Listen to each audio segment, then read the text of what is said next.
करेंगे para games में medal लेके आने के लिए और सिल्वर गोल्ड में बदल गया उसको लेकर भी बात करेंगे। बहुत बहुत स्वागत है आपका। धन्यवाद। मेरा नाम नवदीप है। मैं F41 कैटेगरी में पैरालंपिक में देश का प्रतिनिधित्व। नवदीप, ये सब बताने की जरूरत नहीं है, पूरा पूरा देश जानता है आपके बारे में और पूरी जनता जानती है आपके बारे में। और ये पहले मुझे बताओ कि विश्वास नहीं हुआ था कि भाई इतना लंबा थ्रो गया, आके ये भी पूछ डाला माँ कसम कोच से, क्या वो कहानी है वो तो बताओ। मैडम क्योंकि जब हम तैयारी कर रहे थे ना उस टाइम पे मतलब इतना थ्रो नहीं जा रहा था और जो एक्सपेक्टेशंस थी वो थोड़ी कम की थी और जो सेकंड थ्रो में जितना एफर्ट लगा था उससे ये लग रहा था कि नहीं अभी और गुंजाइश है, अभी बाकी है। तो जब मैंने उनसे पूछा कि मैं देख नहीं पाया था कि थ्रो कितना मेजर हुआ, तो जब उन्होंने नहीं हो रहा था फिर गुंजाइश थी इसलिए अच्छा हुआ, इसलिए तकरीबन 1 मीटर मैंने सेकंड नेक्स्ट अटेम्प्ट में बढ़ा दिया था। और आपके सेलिब्रेशन को लेकर भी बात हो रही है, मतलब ये क्या सेलिब्रेशन था, मतलब वो उसके बारे में बताइए। लोग तो आपको विराट कोहली से भी कंपेयर कर रहे हैं, आपकी जिस तरह से सेलिब्रेशन थी। बस मैडम वो थोड़ा सा एग्रेशन था, वो थोड़ा सा खुशी लगा लो या फिर ये पहली बार दूसरी बार जो नहीं कर पाया था टोक्यो में, जो नहीं हो पाया था, जिसकी टोक्यो में उम्मीद थी और वो नहीं हो पाया था, वो सपना पेरिस में मैंने पूरा किया। तो उसका सेलिब्रेशन मैंने इस तरह से करना पसंद किया। जैसे लोग विराट के साथ कंपेयर कर रहे हैं आपकी सेलिब्रेशन को, तो अच्छा लगता है कि इतने बड़े क्रिकेटर की तुलना आपकी तुलना उनसे कर रहे हैं, ऐसे उनकी सेलिब्रेशन से कर रहे हैं।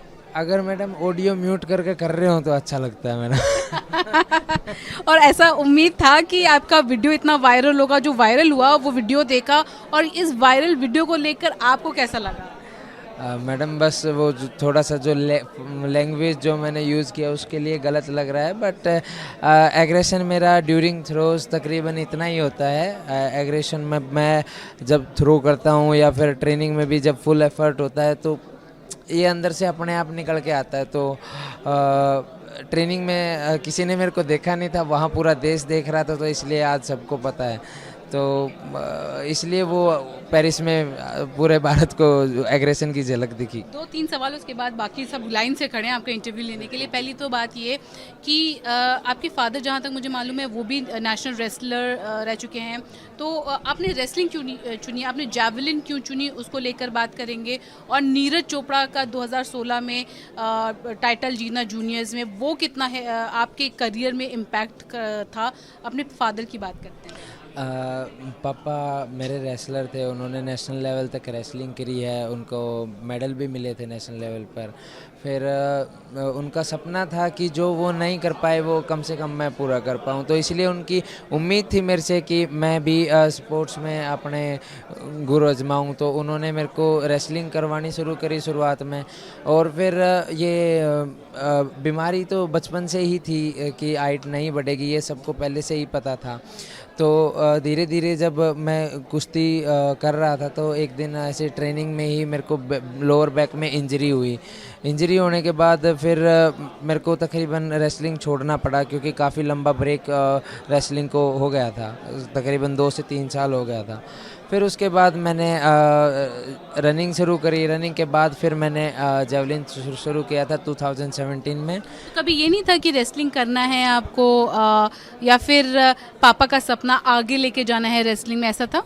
अभी करवा लो मैडम रेसलिंग दोबारा, कोई दिक्कत नहीं है। तो हम जैवलिन के बाद रेसलिंग करते हुए आपको देखेंगे?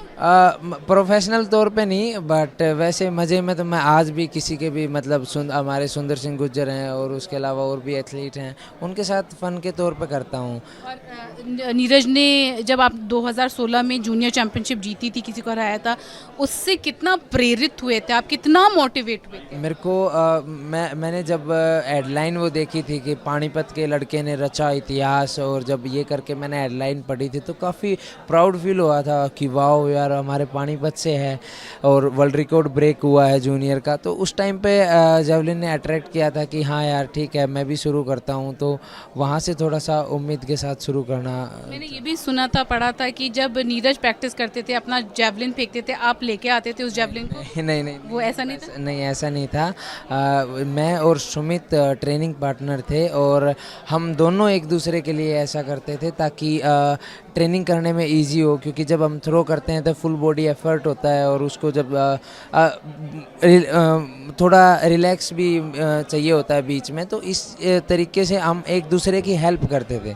ये प्लीज़ इसको मतलब नेगेटिव वे में ना। ये था कि आपने उनसे इंस्पिरेशन लेके उनकी जेवलिन को नहीं लेके नहीं नहीं, आते थे कि- सुमित मैंने सुमित के साथ ट्रेनिंग किया है। नीरज के साथ कुछ नहीं? नहीं नहीं नहीं। अच्छा, और जो लोग इतना जो आपके खिलाफ बोलते थे, मजाक उड़ाते थे, उन लोगों के लिए कोई लास्ट मैसेज देना चाहेंगे जिन्होंने आपका हमेशा से सवाल उठाया था, मजाक बनाया था? उनकी वजह से जो मतलब उन्होंने मजाक बनाया उनको ही रोंग प्रूव करने के लिए आज मैं यहाँ हूँ, और उनका धन्यवाद करना चाहूँगा कि मेरे मन में उन्होंने वो आग पैदा की कि तुम्हें ही करके मतलब करके दिखाना है और अपने आप को बेहतर करने का सोचा था, तो उनको तो धन्यवाद ही बोलूँगा मैं। बहुत बहुत शुक्रिया हमसे बात करने के लिए। तो ये कहा कि किस तरह से इन्होंने उस क्रिटिसिज्म को पॉजिटिव वे